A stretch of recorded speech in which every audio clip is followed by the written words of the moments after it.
বাংলার জমিনে নামাজ পড়ার কারণে যাদেরকে শিবির বলেছি, নামাজ পড়ার কারণে যাদেরকে জামাতি বলে আখ্যায়িত করেছি, শুধুমাত্র ইসলামী আন্দোলন করার কারণে যাদেরকে অপরাধী বানিয়েছি, আমার ভাইয়েরা কথাটার বাস্তবতা আছে।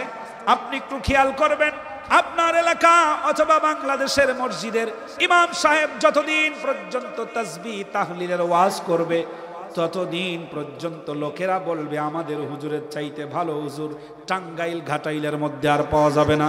যেদিন ইমাম সাহেব বলবে খবরদার, সমাজের ভিতরে সুদ চিরতরে বন্ধ করে দাও, ঘুষ বন্ধ করে দাও, যত পথ আছে সিলগালা করে দাও, কোন জিনা ব্যভিচার চলবে না, মানুষের তৈরি করা আইন চলবে না, আল্লাহর জমিনে আল্লাহর আইন প্রতিষ্ঠা করার সংগ্রামে অংশগ্রহণ করো, এই কথা বলার পরে মসজিদের মুসল্লিদের ভিতরে একটা কানা ঘুষা শোনা যাবে। মুসল্লি একজন আর একজনের কানের কাছে মুখ লাগাইয়া বলবে, হুজুর এতদিন তো ভালোই ছিল, এতদিন তো হুজুর ভালোই ছিল, জামাত শিবিরে যোগ দিল কবে? মা ইয়ালফিযু মিন কাওলিন ইল্লা লাদাইহি রাকীবুন আতীদ। জোরে বলেন আল্লাহু আকবার। গোটা পৃথিবীর মানুষেরা শুনে নাও, শিক্ষিত লোকেরা কান লাগাও, লেখাপড়া না জানা মানুষেরা শুনে নাও, तमाम পৃথিবীর সব মানব মণ্ডলীকে হুঁশিয়ার করে আল্লাহ রাব্বুল আলামিন বলেন, মানুষ এমন একটা লফজ বলে না, এমন একটা শব্দ বলে না, এমন একটা কথা বলে নাই, এমন একটা গালিগালাজ করে নাই, এমন একটা কথা বলে নাই যেই কথাটা ফেরেশতারা রেকর্ড করে রাখে নাই। আপনার বয়স যদি 80 বছর হয়, এই 80 বছর বয়সের ভিতরে যতগুলো গালি দিয়েছেন, যতগুলো গান বাজনা করেছেন, যতগুলো কুপরামর্শ দিয়েছেন, যতগুলো ভালো কথা বলেছেন, সব কথা রেকর্ড করেছেন আল্লাহ। সব কথা কি হয়েছে? রেকর্ড হয়েছে। ঘাটাইলে খুঁজলে পাওয়া যাবে এমন আল্লাহর বান্দা আছে, নামাজ পড়ার পরেও মুখের জবান ভালো হয় নাই, মুখের ভাষা ভালো না, আছে না? নামাজ কালাম পড়ে মুখে দাঁড়িয়ে আছে, বয়স হয়ে গেছে, মাগার মুখের ভাষা ভালো না, বিচ্ছিরি ভাষায় কথা বলে। কেউ যদি কোনো ভালো কথা জিজ্ঞেস করে, সেই ভালো কথাটার জবাবটাও খারাপ মন্দ ভাষা দিয়ে দেয়। এমন কি এমনও বাবাজি অথবা মানুষেরা আছে এমন নিকৃষ্ট ভাষায় কথা বলে, যেই ভাষাটা শুনলে পরে তার নিজের কলিজার টুকরা মেয়েটাও সামনে আসতে লজ্জাবোধ করে, ঠিক না? নাকি সবাই আল্লাহর ওলি হয়ে গেছে? এরকম ভাষা বলনেওয়ালা আছে এলাকায়? আল্লাহ রাব্বুল আলামিন বলেন, মা ইয়ালফিযু মিন কাওলিন ইল্লা লাদাইহি রাকীবুন আতীদ।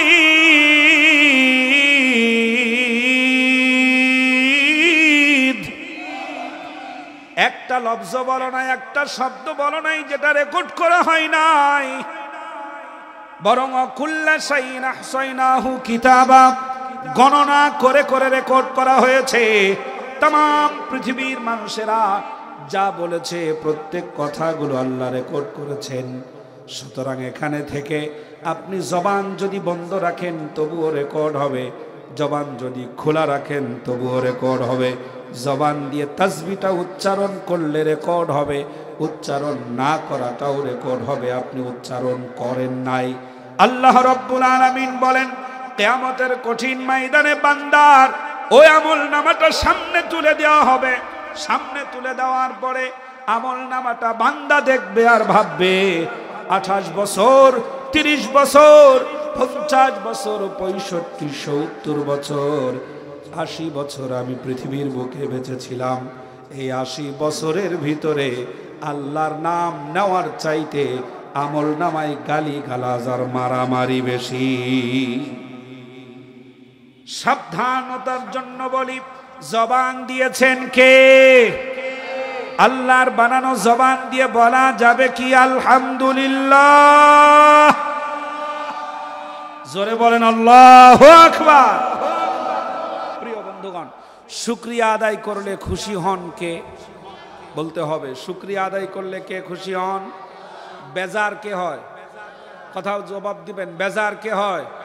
শয়তান। তার মানে আল্লাহকে খুশি করতে হলে শয়তানকে বেজার করা লাগবে।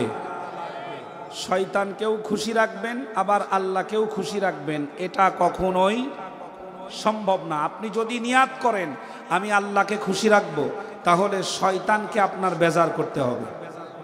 আপনি যদি মনে করেন যে আমি শয়তানকে খুশি রাখবো, তাহলে আপনার আল্লাহ আপনার উপরে কি হবে?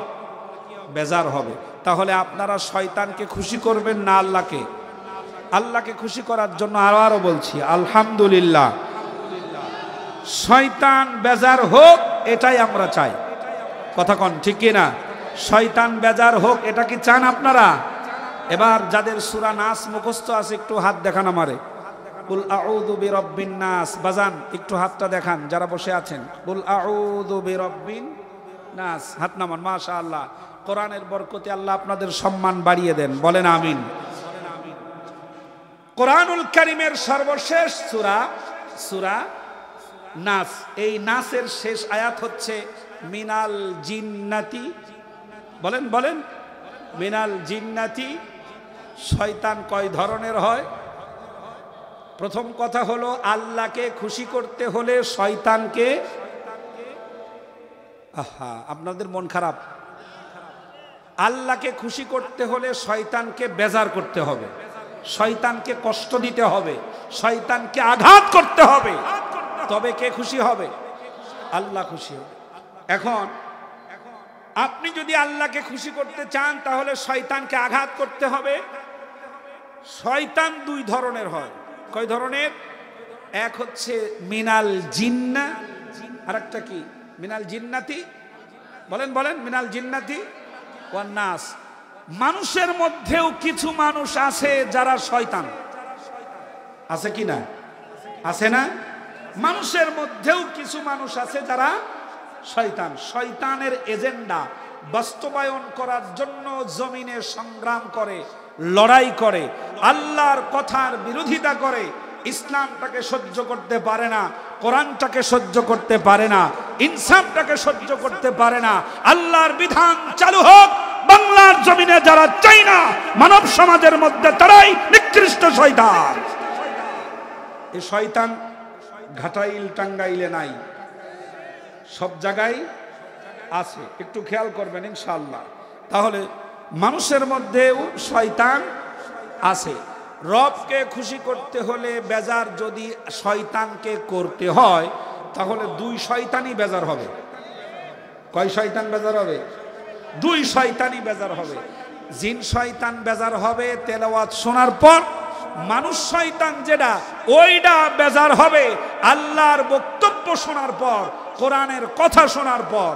এই জন্য মসজিদগুলোতে ইমাম সাহেবেরা যখন সুদের আলোচনা করে, ঘুষের আলোচনা করে, সমাজের আলোচনা করে, রাষ্ট্রনীতির আলোচনা করে, তখন মসজিদ কমিটি সর্বপ্রথম বাধা দেয়। আমি কি ভুল বললাম না বাস্তবতা আছে? বাধা দেয় না?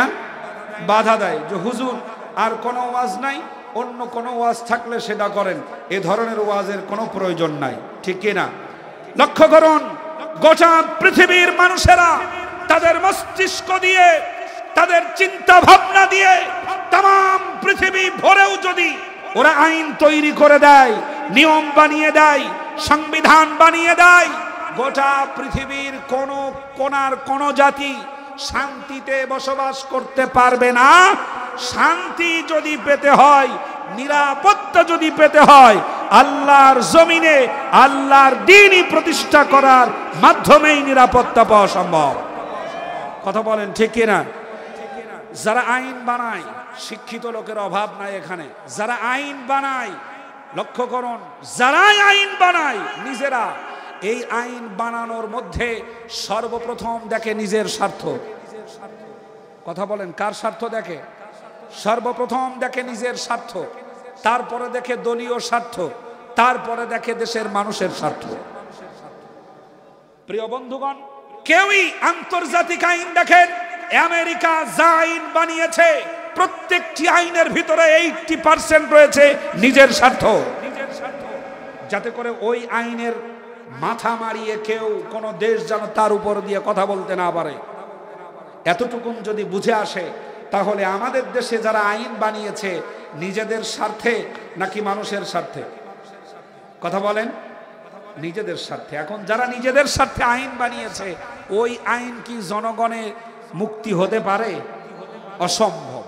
জনগণের মুক্তি যদি পেতে হয়, অনেক দেখেছি, আগামীতে দেখতে চাই আল্লাহর কোরআন বাংলার জমিনে প্রতিষ্ঠা হলে কেমন দেখা যায়, এটাই আমাদের দেখার বাকি আছে। জোরে বলেন ঠিক কিনা?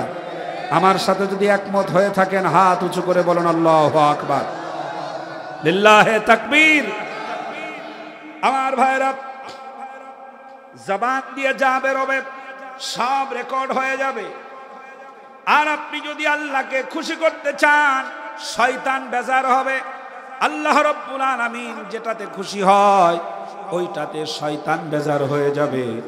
আপনি যখন সিজদা করেন আপনার রব আপনার উপরে খুশি হবে, আর আপনি যদি সিজদা না করে মদ পান করেন তাহলে শয়তান আপনার উপরে খুশি হবে।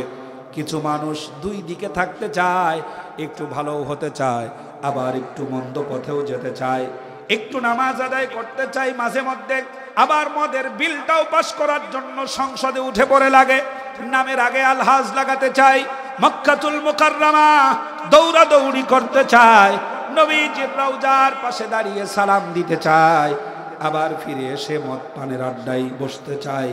এমন মানুষ সম্পর্কে কবি আল্লামা ইকবাল বলেন, কবি আল্লামা ইকবাল রহমাতুল্লাহি আলাইহি বলেন, मस्जिद में जाके नमाज पढ़ो, होटल पे जाके शराब पियो, ताकि रहमान भी राजी रहे, शैतान भी नाराज न हो।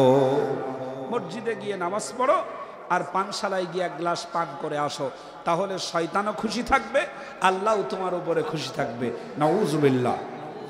আল্লাহকে খুশি করতে হলে শয়তানের বুকে লাথি আপনাকে মারতেই হবে।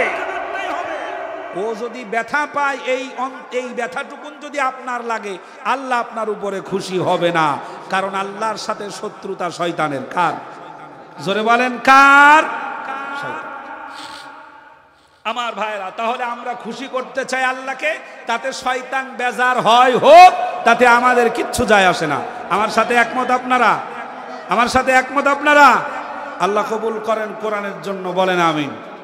দরুদ এবং সালাম প্রেরণ করছি বিশ্ব মানবতার মুক্তির দূত, আখেরি জামানার চূড়ান্ত পয়গম্বর, আমার আপনার শাফাতের কান্ডারি, বিশ্ব সভার সভাপতি, নির্যাতিত নিপীড়িত নিগৃহীত মানুষের চরম পরম বন্ধু, আমার আপনার প্রাণাধিক প্রিয় নবী মুহাম্মদুর রাসূলুল্লাহ।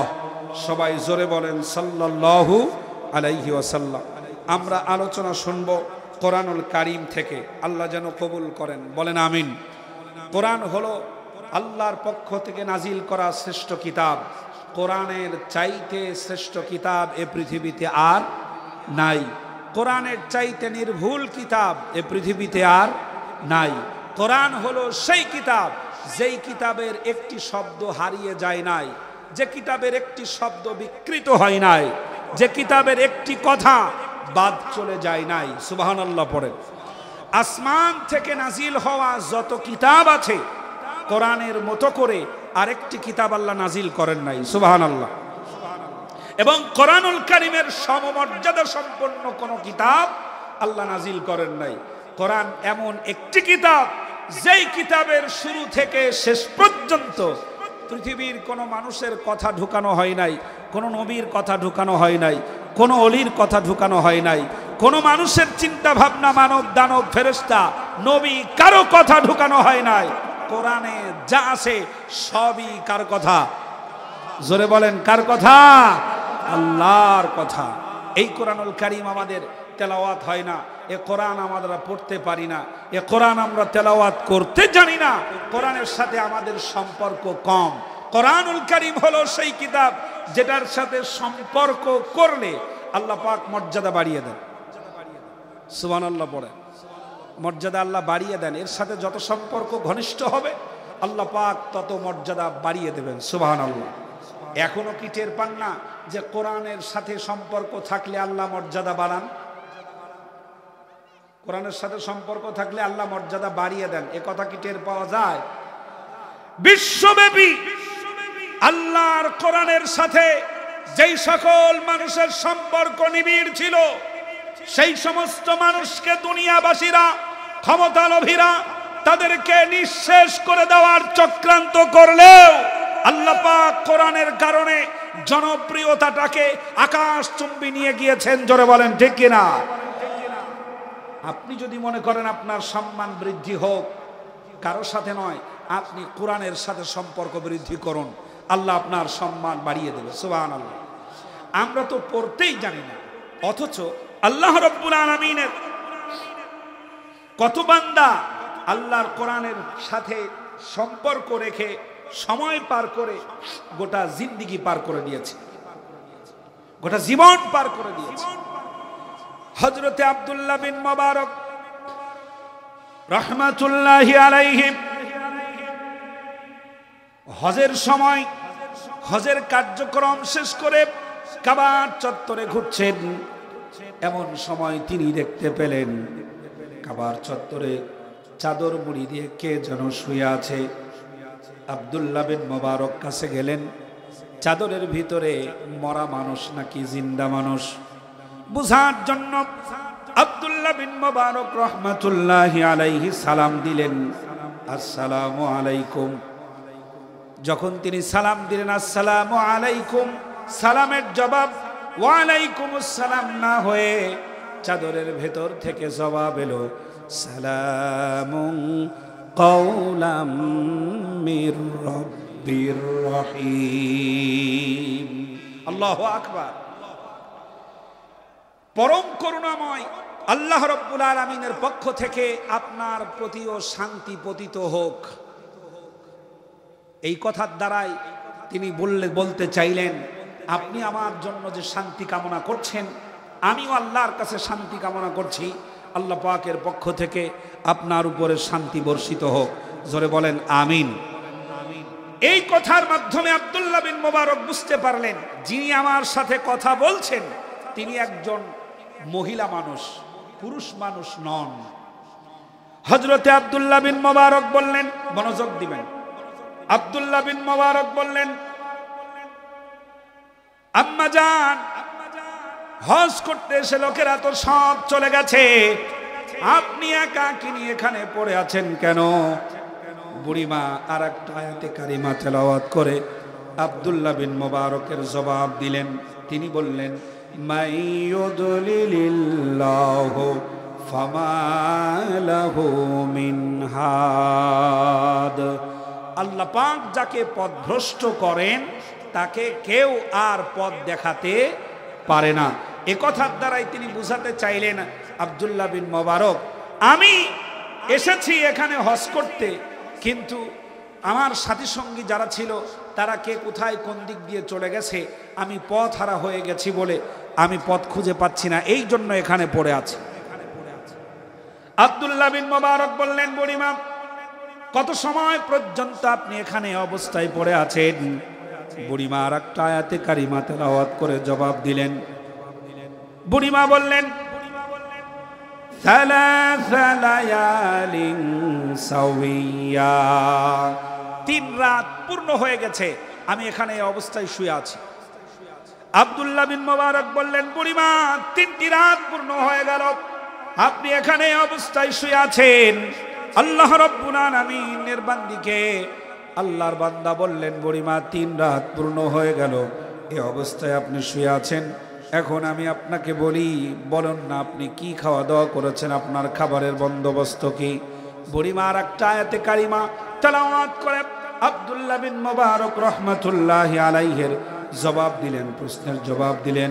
তিনি বললেন, আল্লাযী হুয়া ইউতঈমুনি ওয়া ইয়াসকিন। ওই মহান রব্বুল আলামিন আমার খাবারের বন্দোবস্ত করেছেন। জোরে বলেন সুবহানাল্লাহ। রিজিকের মালিক কে? রিজিকের মালিক কে? আল্লাহ পাক রিজিক দিতে পারেন। বিশ্বাস হয়? বিশ্বাস হয়? খেয়াল করেন হযরতে মারিয়াম আলাইহিস সালাম, হযরত মারিয়াম আলাইহিস সালাম তার সন্তান প্রসব হয়ে যাওয়ার পর, সন্তান প্রসব হয়ে যাওয়ার পরে ক্ষুধা লাগলো, ক্লান্ত হয়ে পড়লেন, তিনি একেবারে বিমর্ষ হয়ে গেলেন। আল্লাহ রাব্বুল আলামিনের ফেরেশতা ডেকে বললেন, মারিয়াম চিন্তা করো না, তোমার পায়ের পাশে যেই গাছটা দেখতে পাচ্ছ ওই গাছটা ধরে ঝাঁকা দাও, আমি আল্লাহ রাব্বুল আলামিন তোমার খাবারের বন্দোবস্ত করে দেব এবং পানি থাকবে, খাও আর পান করো, আর সন্তানের দিকে তাকিয়ে চক্ষুটা শীতল করো। সুবহানাল্লাহ। হযরত মারিয়াম আলাইহিস সালাম গাছের দিকে তাকিয়ে দেখলেন গাছের কাণ্ড নাই, গাছের মাথাই নাই। যেই মাথা ধরে ঝাঁকা দেওয়ার কথা বলা হচ্ছে, ঝাঁকি দেওয়ার কথা বলা হচ্ছে, ওই গাছের কোনো মাথা নাই, পাতা নাই, শুকনা গাছ কবে যেন মারা গেছে আল্লাহই ভালো জানে। কিন্তু আল্লাহ রাব্বুল আলামিন কোরআনুল কারীমের ভিতরে বলেছেন, ওয়াহুজ্জি ইলাইকি বিজিদিন নাখলাতি তুসাকিত আলাইকি রুতাবান জানিয়া। জোরে বলেন আল্লাহু আকবার। আল্লাহ রাব্বুল আলামিন বলেন, মারিয়াম টেনশন করো না, তুমি শুধু উঠে দাঁড়িয়ে ওই গাছের গোড়া ধরে ঝাঁকা দাও, তোমার শুধু ঝাঁকা দেওয়ার কাজ, তুমি শুধু তোমার শক্তি প্রয়োগ করে ঝাঁকি দেবে, বাকিটা আমি আল্লাহ রাব্বুল আলামিন করার দায়িত্ব গ্রহণ করে নিলাম। ওই মরা গাছে কেমনে ফুল ফুটাতে হয়, মরা গাছ থেকে কিভাবে খেজুর দিতে হয়, আমি আল্লাহ রাব্বুল আলামিন ভালো জানি। তোমার কাজ শুলো ঝাঁকি দেওয়া, আমি আল্লাহ তোমার রিজিকের বন্দোবস্ত করে দেব। একবার জোরে জোরে বলা যাবে কি আল্লাহু আকবার। শূন্য জায়গা থেকে রিজিক দিতে পারেন কে? আজ বলুন আল্লাহ। আমার ভাইরা, আল্লাহ রাব্বুল আলামিনের বান্দা আব্দুল্লাহ বিন মুবারক বললেন, বুড়িমা কি খেয়েছেন? 3 দিন 3 রাত পড়ে আছেন, খাবারের বন্দোবস্ত কি? আল্লাহর বান্দি আয়াতে কারিমা তেলাওয়াত করে জবাব দিলেন, আল্লাযী হুয়া ইউতঈমুনি ওয়া ইয়াসকিন।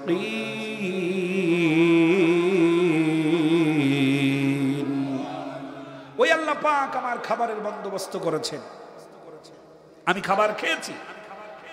এই কথা বলার পরে আব্দুল্লাহ বিন মুবারক রাহমাতুল্লাহি আলাইহি নিজের পোটলার ভিতর থেকে কিছু খাবার নিয়া খাবার টুকুন বুড়িমার সামনে দিয়ে বলছেন, বুড়িমা কি খেয়েছেন কি না খেয়েছেন তার তো কোনো ঠিক নাই, আমার কাছে কিছু খাবার আছে, এইটা দিয়ে আপনি আপনার ক্ষুধা নিবারণ করতে পারেন, এইটা দিয়ে আপনি খেতে পারেন। এই কথা বলার পরে আব্দুল্লাহ বিন মুবারকের প্রশ্নের জবাব বুড়িমা আরেকটা আয়াতে কারিমা তেলাওয়াত করে দিয়ে দিলেন।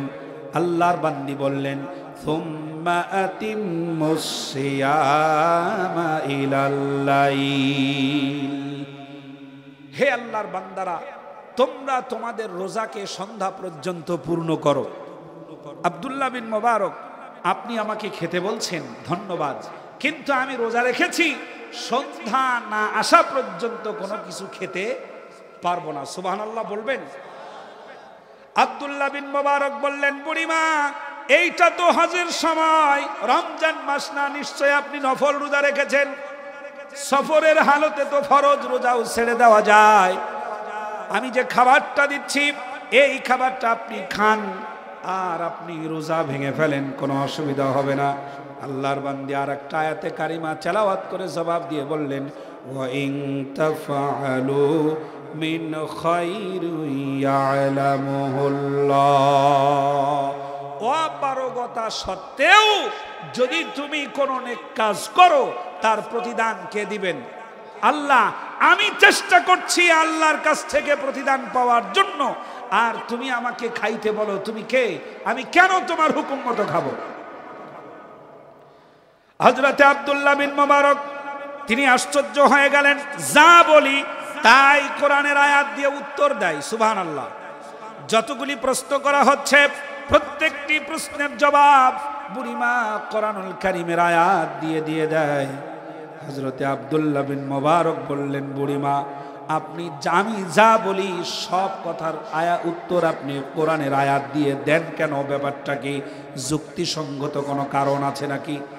আল্লাহর বান্দী আয়াতে কারিমা তেলাওয়াত করে বললেন, মা ইয়ালফিযু মিন কাউলিন ইল্লা লাদাইহি রাকীবুন আতীদ।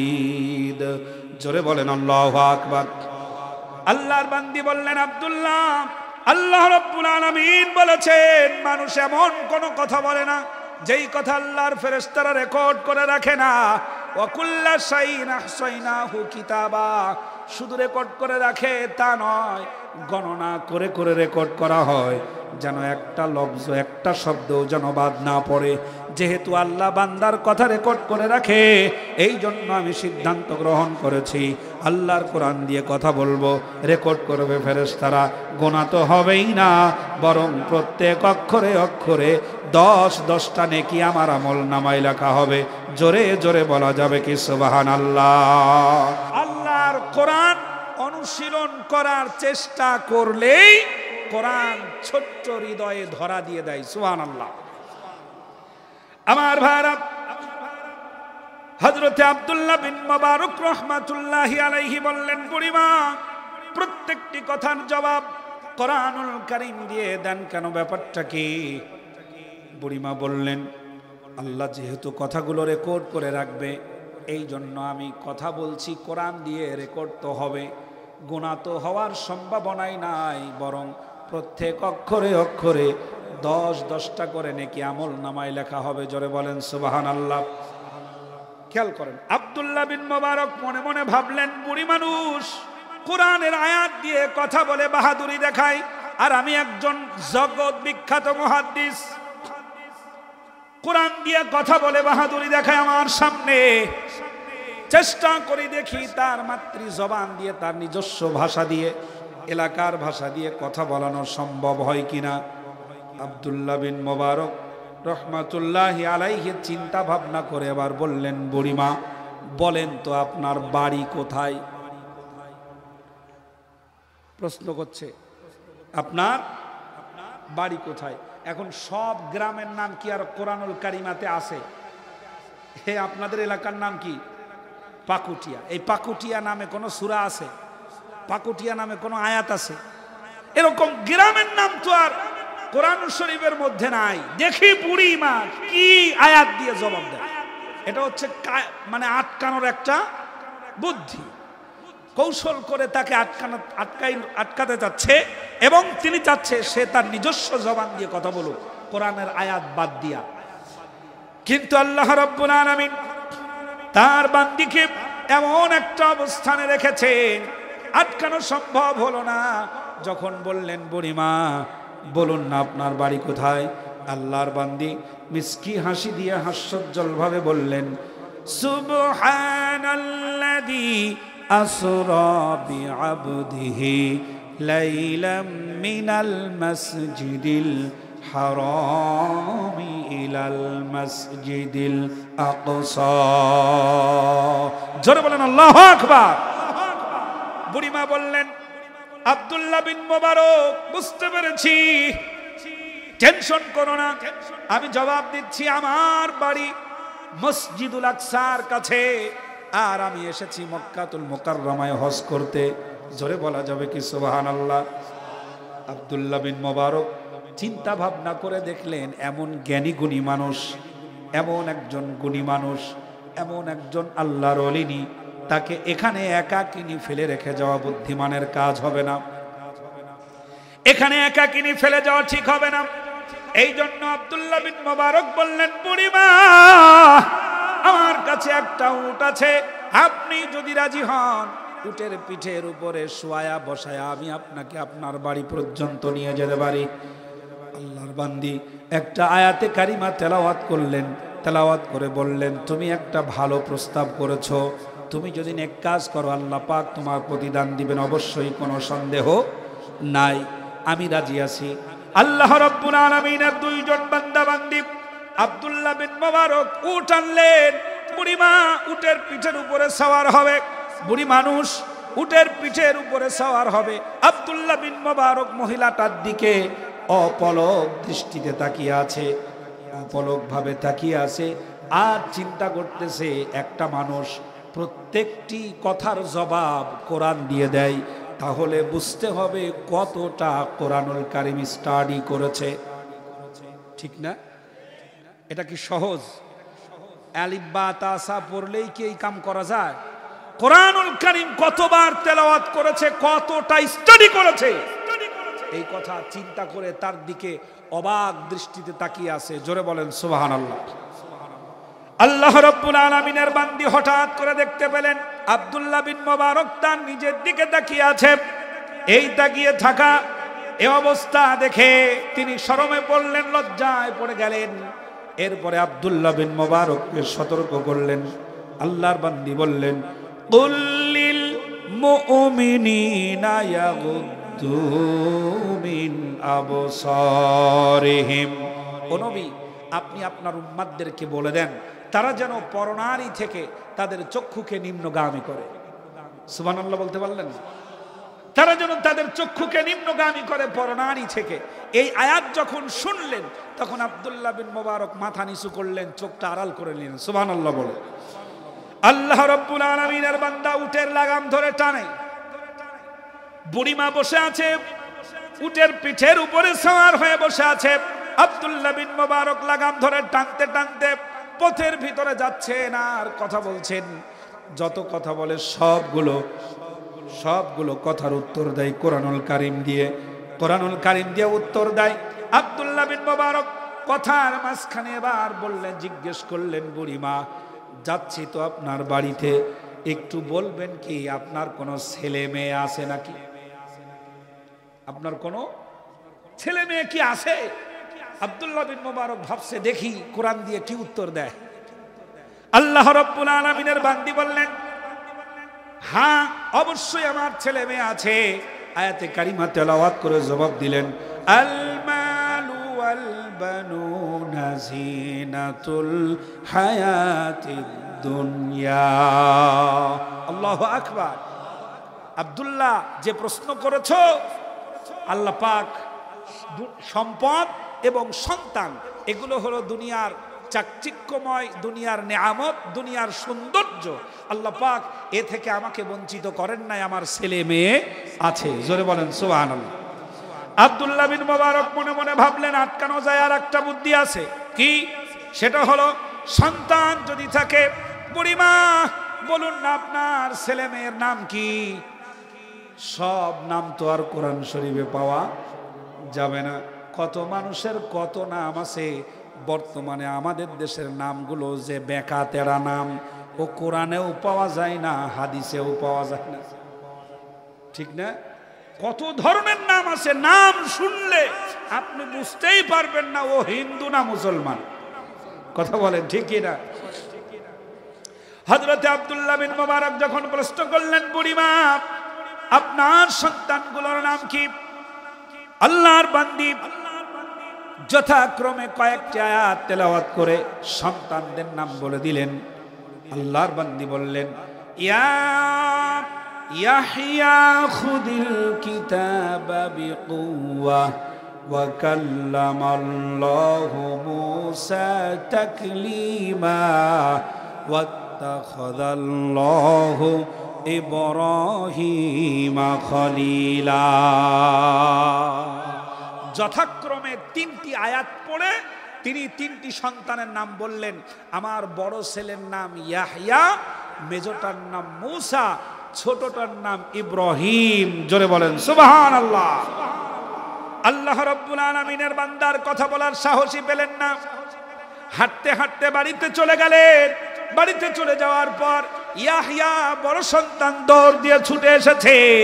আল্লাহ রাব্বুল আলামিনের বান্দি নামলেন। নামার পরে ঘরের ভিতরে গেলেন।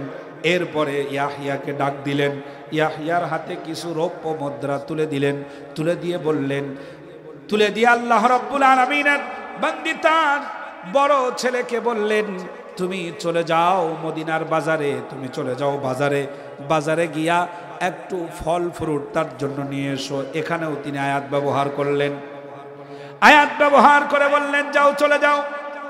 বাড়িতে আসার পরে প্লেটের উপরে কিছু ফল কিছু খাবার সাজায়া আব্দুল্লাহ বিন মুবারককে অনুরোধ করলেন খাওয়ার জন্য, বললেন, কুলু ওয়াশরাবু হানিআম বিমা আসলাফতুম ফিল আইয়ামিল খালিয়া।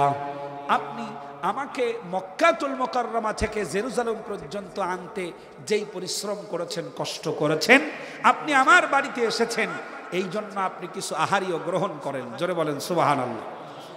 হযরতে আব্দুল্লাহ বিন মুবারক কিছু খাবার খেলেন।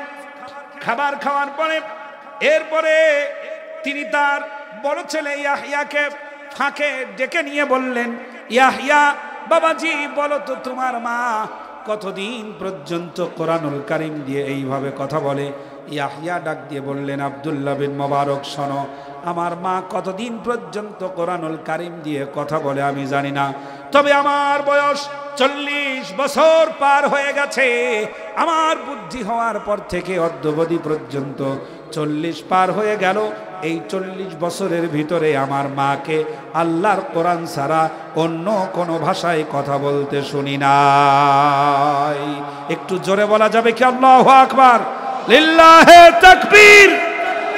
আল কোরআনের আলো, কোরআন হাদিস যেখানে, আল্লাহ যেন কবুল করেন, বলেন আমিন। কোরআনুল কারীমের মধু, কোরআনুল কারীমের সাথে যার সম্পর্ক বেশি, আল্লাহ পাক তাকে সম্মানিত করেন। আল্লাহ পাক তাকে ইহকাল পরকাল উভয় জাহানে আকাশচুম্বী সম্মান বাড়িয়ে দেন। জোরে বলা যাবে কি সুবহানাল্লাহ?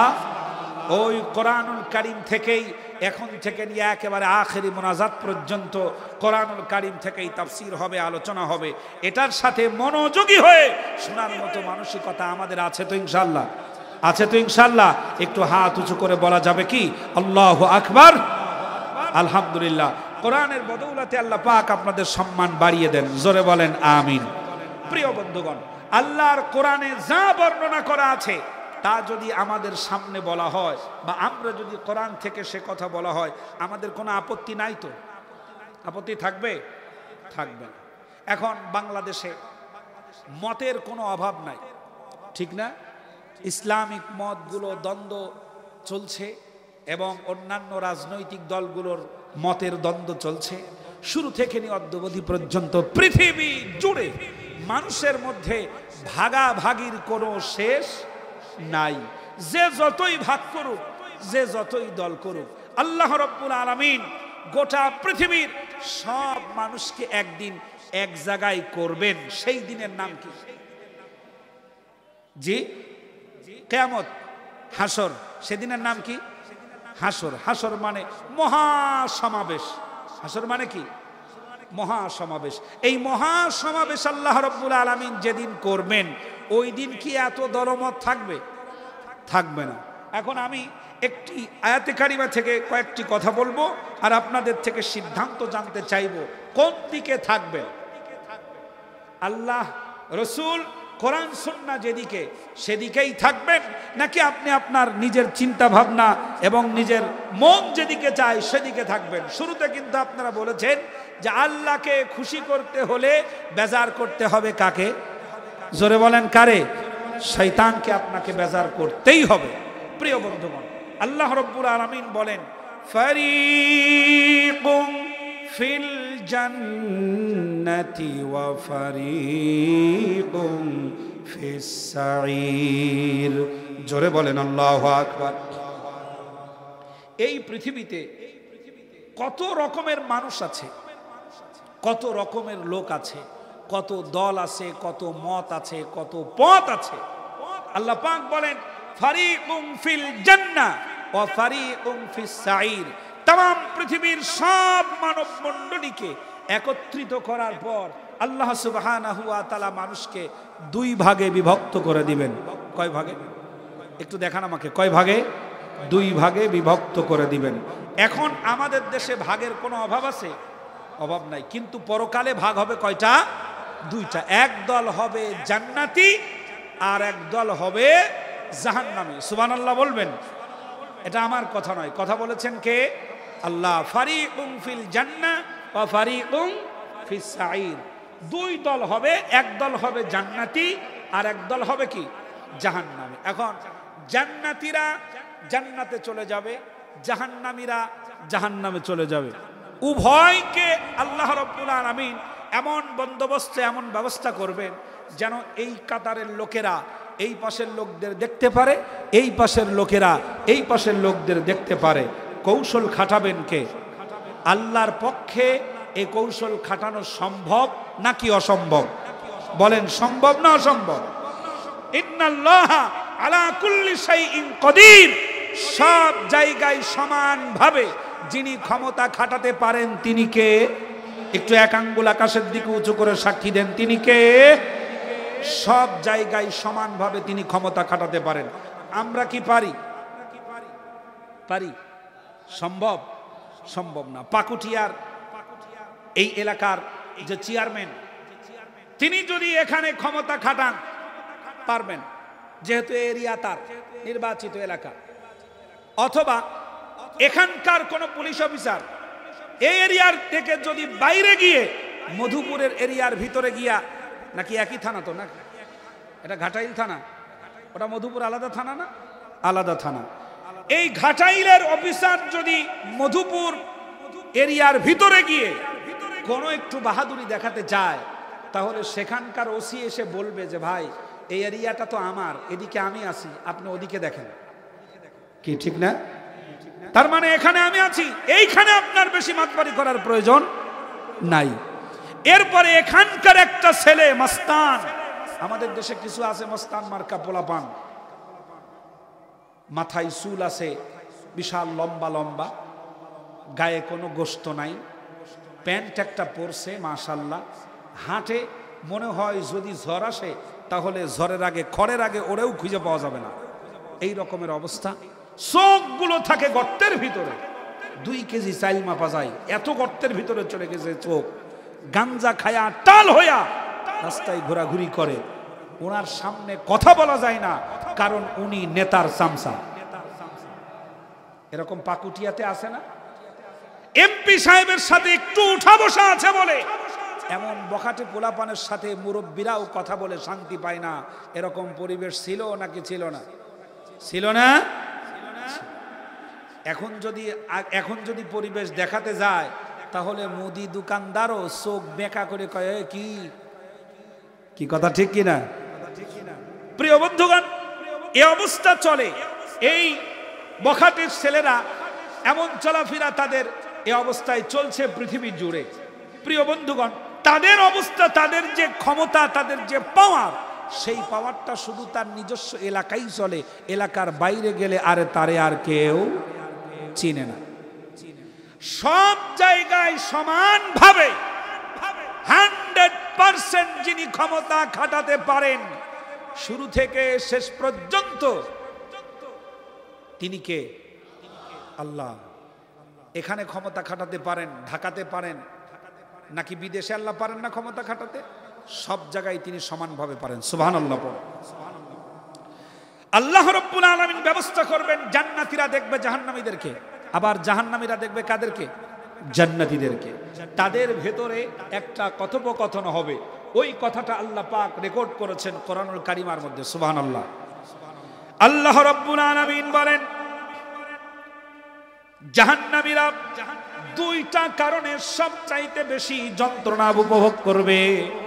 1 নম্বর হলো যখন জান্নাতীদের দিকে তাকাবে, জান্নাতীদের দিকে তাকানোর পরে তারা দেখতে পাবে দুনিয়ার ভিতরে যাদেরকে লাঞ্ছিত করেছিলাম, যাদেরকে অপমানিত করেছিলাম, যাদেরকে আমরা বঞ্চিত করেছিলাম, যাদেরকে আমরা খাটো করে রেখেছিলাম, যাদেরকে আমরা অপদস্থ করেছিলাম, ওই মানুষগুলো জান্নাতের বাগানের, জান্নাতের বিল্ডিং এর বেলকনিতে বসে তারা আরামে আয়েশ করছে। জোরে বলেন সুবহানাল্লাহ।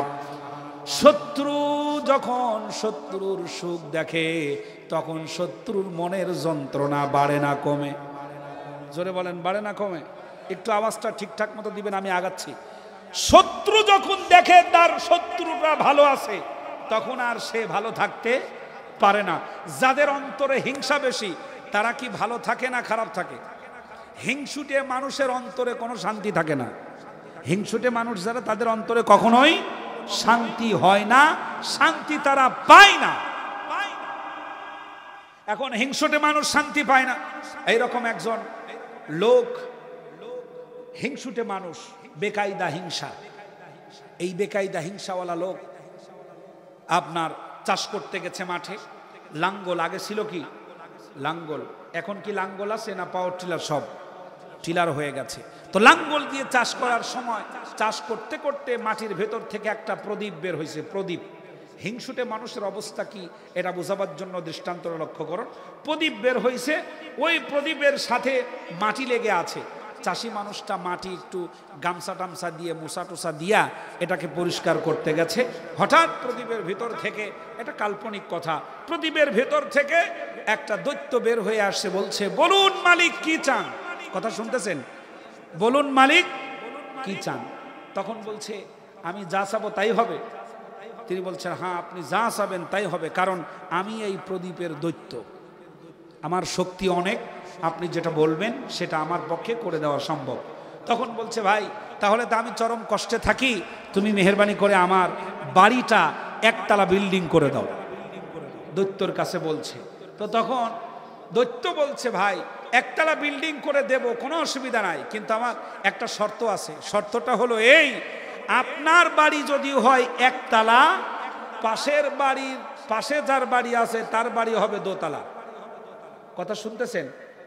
যদি আপনার বাড়ি হয় কয়তলা? একতলা, আর পাশে যে লোক আছে তার বাড়ি হবে কয়তলা? দোতলা। এখন লোকটার পেটের মধ্যে হিংসা দিয়ে ভরা। ও তখন চিন্তা করছে, অসম্ভব, আমার পাশে যে আছে ও তো আমার জনমের শত্রু, ওর বাড়ি দোতলা হবে, দরকার নাই, আমি নিজেও নেব না, ওরে নিতেও দেব না। হিংসুটে মানুষের অবস্থা এরকম না? নিজে খাবো না, অন্যকে খেতেও দেব না। এই চিন্তা ভাবনা করে বলছে, আমার বিল্ডিং এর দরকার নাই, তুই ভিতরে ঢোক। দৈত্যরে জোর করে ভিতরে ঢুকায়া এই প্রদীপটা বাড়িতে নিয়ে গিয়া রেখে দিয়েছে এবং তার স্ত্রীকে বলছে, খবরদার এর কাছে যাবি না, ধরবি না, ছুবি না, এর ধারে কাছেও আসবি না। যখন নিষেধ করা হলো, নিষিদ্ধ ঘোষিত জিনিসের প্রতি মানুষের আকর্ষণ কম থাকে না বেশি থাকে? বেশি থাকে। বউরে যখন নিষেধ করেছে তখন বউ চিন্তা করছে, আসলে ব্যাপারটা কি আমার দেখাই লাগবে।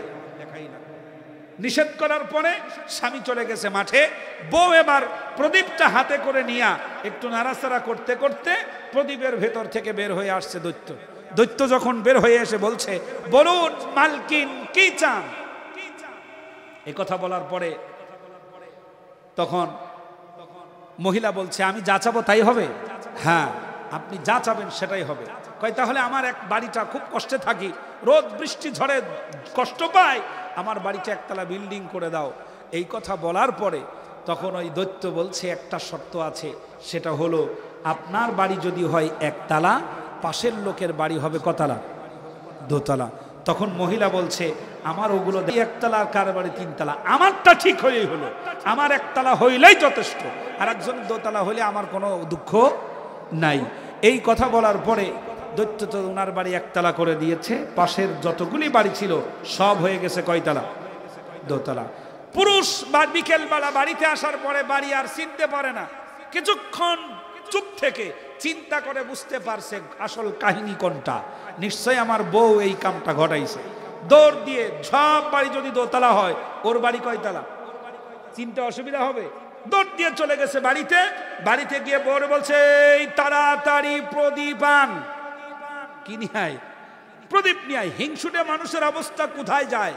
তাড়াতাড়ি প্রদীপ নিয়ে আয়। প্রদীপ আনার পরে জোরে জোরে ঘষা দিচ্ছে। তাড়াতাড়ি করে দৈত্য বের হয়ে এসে বলছে, বলুন মালিক কি চান? তখন বলছে, এই বেটা, তোর শর্ত ঠিক আছে তো? দৈত্য বলছে, হ্যাঁ ঠিক আছে। কয়, তুই আমারে যেটা দিবি পাশের লোকের ডবল দিবি তো? কয়, হ্যাঁ ডবল দেব, সন্দেহ নাই, কোনো সন্দেহ নাই। তখন দৈত্যকে ওই লোক হিংসুটে লোকটা বলছে যে ভাই আমার বাড়ি যদি একতলা হয় আর ওর বাড়ি যদি দোতলা হয় তাহলে আমি এখন তোরে বলছি তুই আমার 1 চোখ কানা করে দে। 1 চোখ, তাহলে আমার যদি 1 চোখ কানা হয় তাহলে ওর কয় চোখ কানা হবে?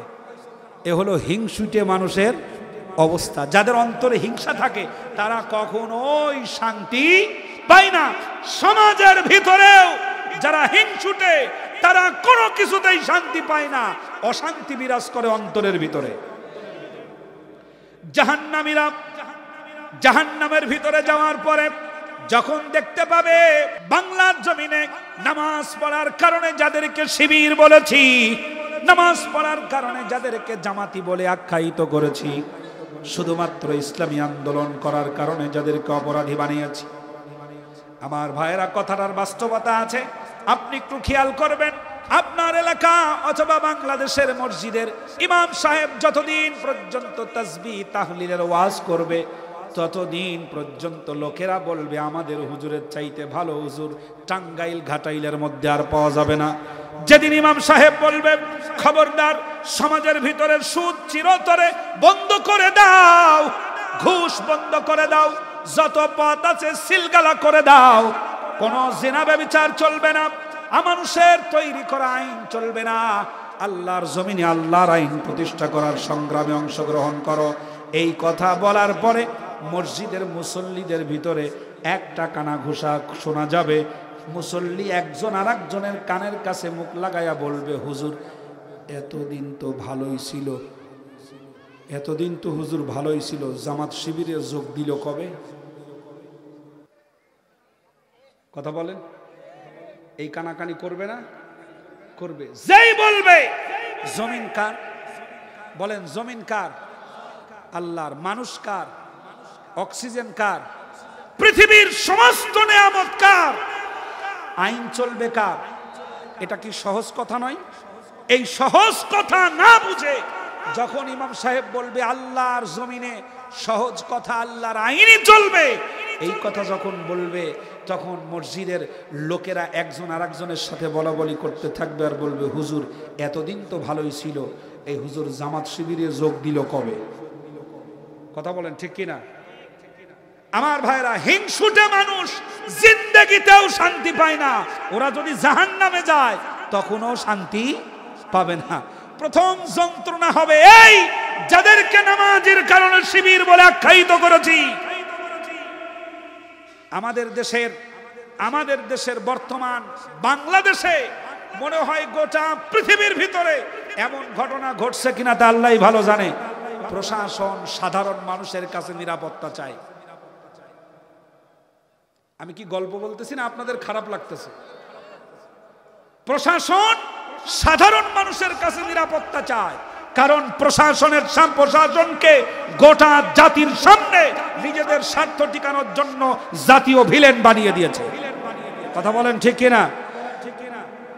জাতীয় ভিলেনে পরিণত করে দিয়েছে। এই প্রশাসনের লোকেরাই ফজরের সময় নামাজিকে গ্রেফতার করেছে। ফজরের সময় নামাজিকে গ্রেফতার করার পর জিজ্ঞেস করেছে বেটা তুই শিবির করিস?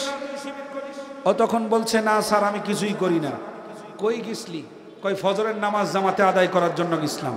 কই শিবির ছাড়া এত যুবক বয়সে এই ছেলেরা কখনো ফজরের নামাজ জামাতে পড়ার কথা না, ওঠ ভ্যানের মধ্যে ঢুকায়া 7 বছরের জেল। এই ঘটনা আছে না নাই? এরকম সাক্ষ্য আছে না নাই? যাদেরকে নামাজের কারণে লাঞ্ছিত করেছে জমিনে, ওই মানুষগুলোকে আল্লাহ পাক যখন সম্মানের বেলকনিতে বসাবে, জাহান্নামে যাওয়ার পরেও খুনিদের অন্তরের জ্বালা মিটবে না, ওরা অশান্তি ভোগ করবে, সর্বনাশ। যাদেরকে ছোট মনে করতাম, যাদেরকে অপমান করেছি, যাদেরকে লাঞ্ছিত করেছি, তারা আজ জান্নাতের বেলকনিতে বসা, এইটা দেখে তাদের প্রথম যন্ত্রণা। এটা তাদের কয় যন্ত্রণা? প্রথম যন্ত্রণা। 2 নাম্বার, জাহান্নামীদের যন্ত্রণা বাড়বে আরেকটা কারণে। এই মানুষগুলো যখন জান্নাতের দিকে তাকাবে, দেখতে পাবে জান্নাতীরা সুন্দর সুন্দর খাবার খাচ্ছে। খাবারগুলো খাওয়া দেখে বলবে ও আল্লাহর বান্দারা তোমরা তো আমাদের প্রিয় মানুষ, আমাদের এলাকার মানুষ, আমাদের কাছের মানুষ পানির পিপাসায় শেষ হয়ে যায়, একটু পানি আমাদের দিকে দাও, ক্ষুধার যন্ত্রণায় অস্থির হয়ে যাচ্ছি, আমাদেরকে একটু খাবার দাও। এই কথা বলার পরে জান্নাতীরা উত্তর দিয়ে বলবে, বন্ধু দুঃখ করার কোনো কারণ নাই, তোমার রব জান্নাতের সমস্ত খাবার জাহান্নামীদের জন্য চিরতরে হারাম করে দিয়েছেন। জোরে বলেন আল্লাহু আকবার। এই যন্ত্রণা, এই কষ্ট সহ্য করবে তারা। জান্নাতীরা কথা বন্ধ করবে, কথা বন্ধ করার পরে একটা প্রশ্ন করবে, কথা বন্ধ করার আগে জান্নাতীরা প্রশ্ন করবে জাহান্নামীদেরকে, মা সালাকাকুম ফি সাকর। জোরে বলেন আল্লাহু আকবার।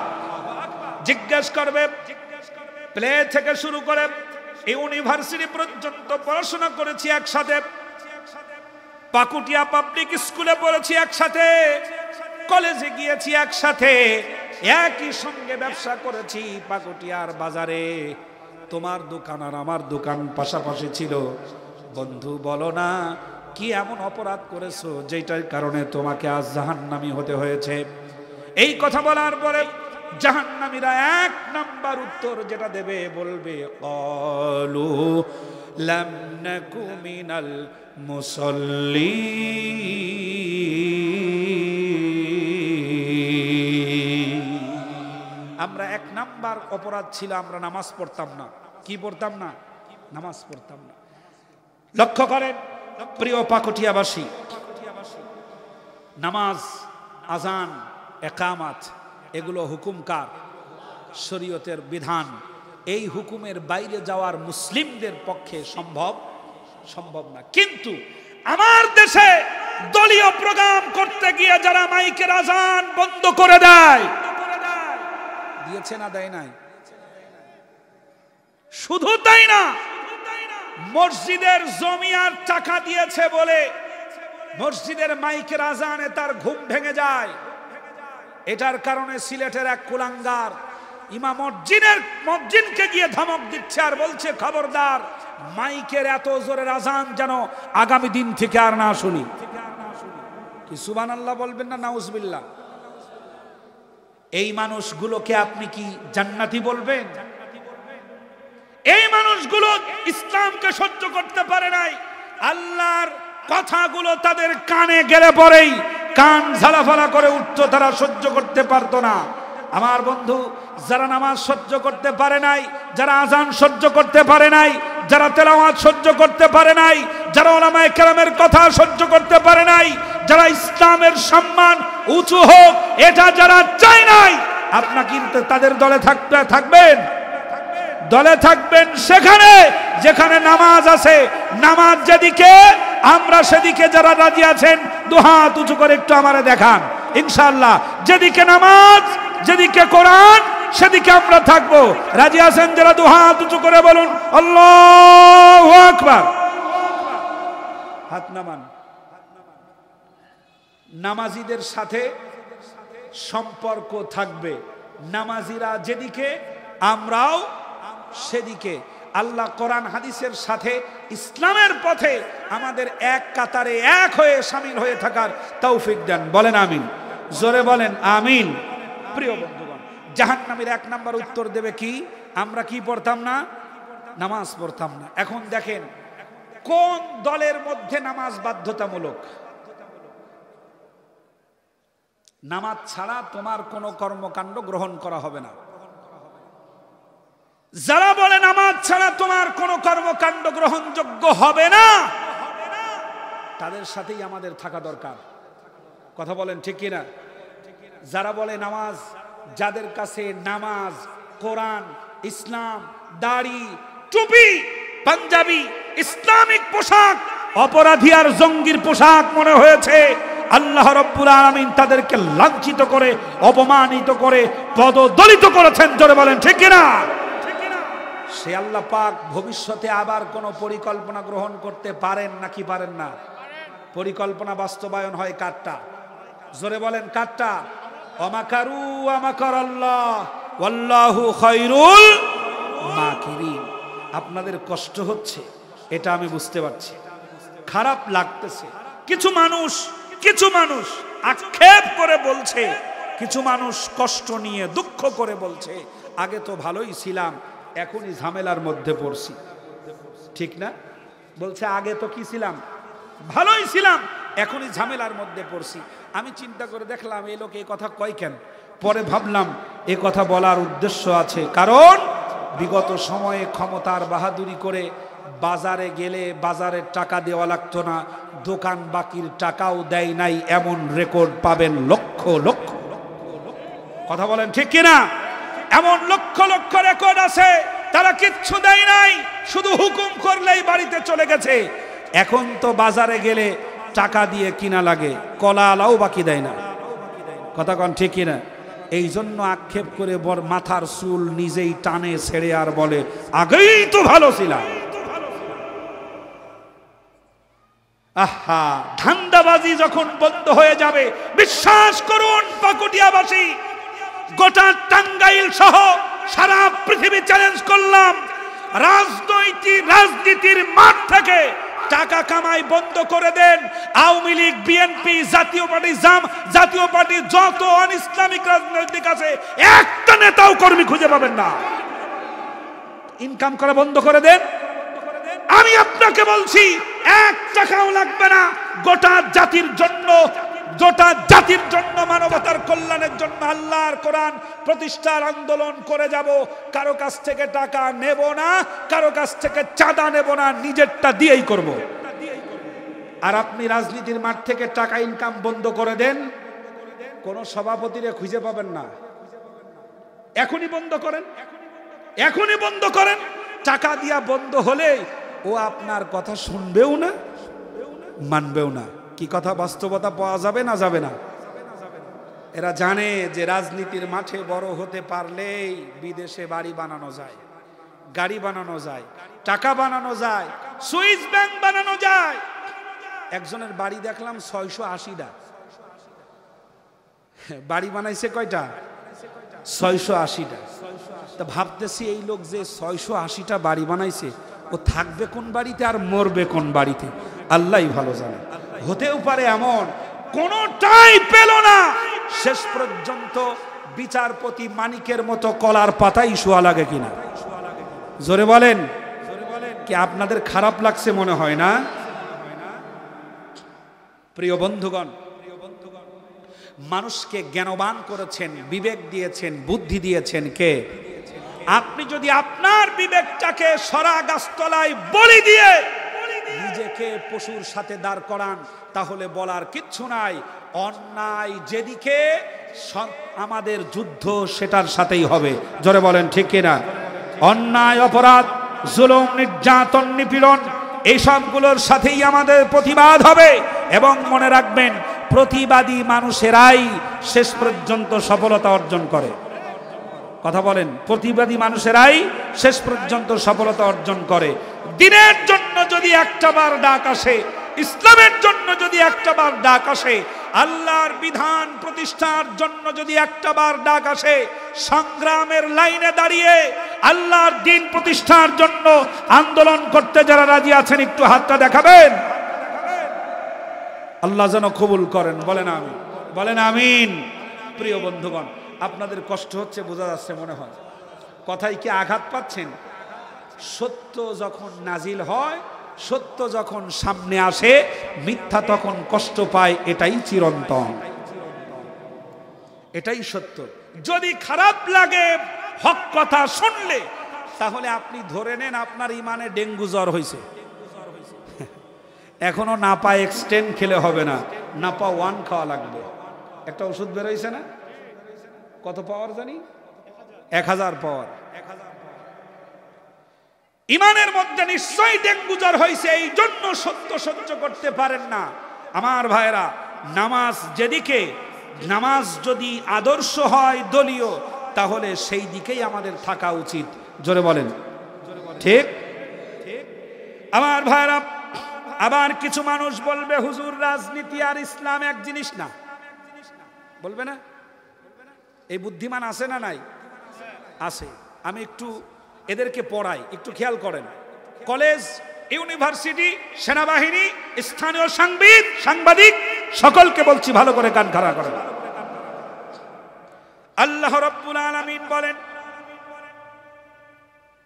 আল্লাহ রাব্বুল আলামিন বলেন, ওয়া মান ইয়াবতাগি গায়রাল ইসলামি দীনান ফালাই ইউকবালা মিন ওয়া হুয়া ফিল আখিরাতি মিনাল খাসিরিন।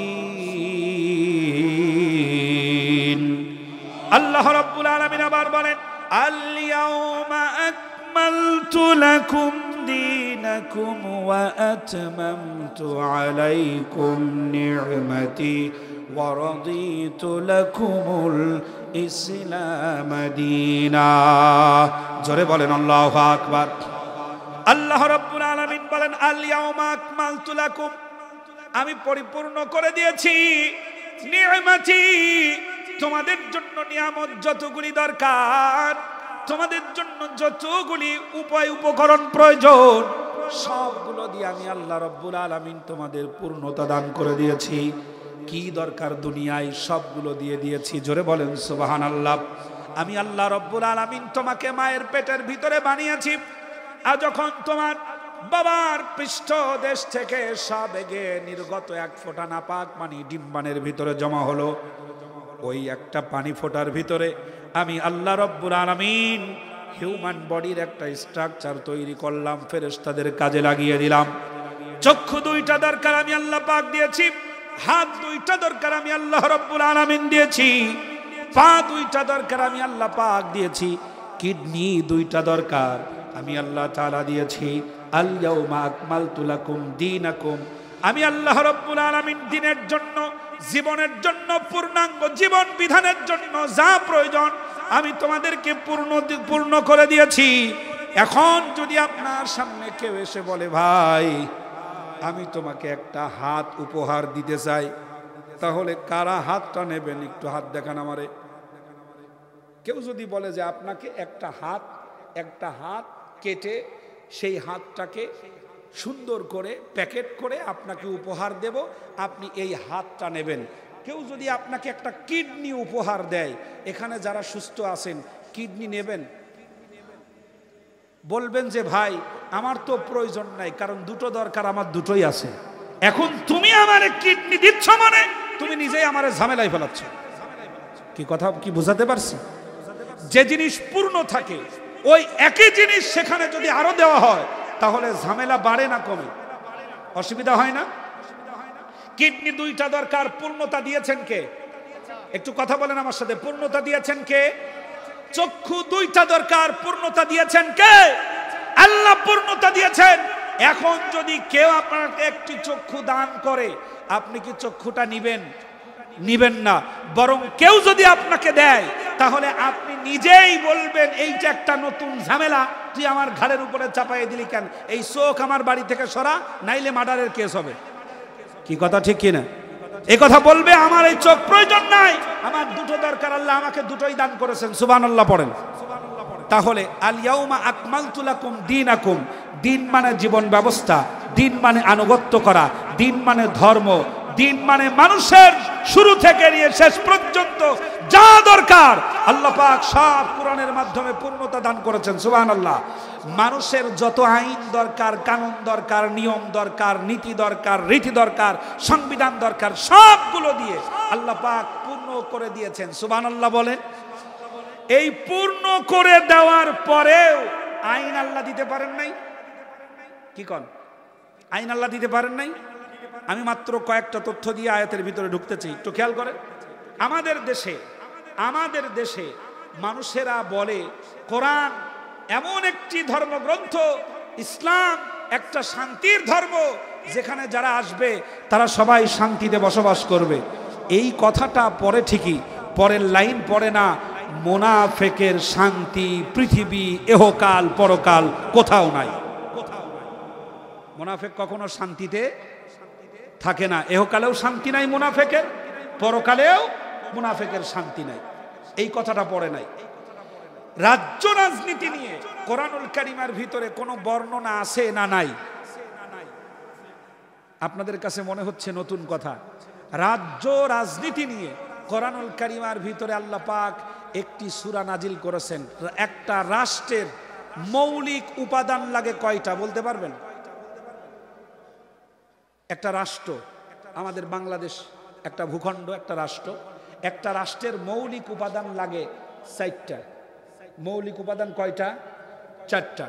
মৌলিক উপাদান 4টা লাগে। একটা রাষ্ট্রের মৌলিক উপাদান 4টা দিয়ে আল্লাহ রাব্বুল আলামিন একটা সূরা নাজিল করেছেন। সূরার নাম হলো সূরাতুল মুলক। সূরা মুলক পড়েন নাই? সূরা মুলক মানে কি? রাজত্ব। আল্লাহু আকবার বলেন। এই রাজত্ব আছে, এখানে সংবিধান লাগবে। আল্লাহ পাক 183টা ধারা দিয়ে একটি সংবিধান নাজিল করেছেন, যেই সূরাটার নাম হলো সূরাতুল ফুরকান। রাষ্ট্র সম্পর্কে আল্লাহ কিছু বলতে পেরেছেন নাকি পারেন নাই? জোরে বলেন, বলতে পারছেন না পারেন নাই? বলতে পেরেছেন।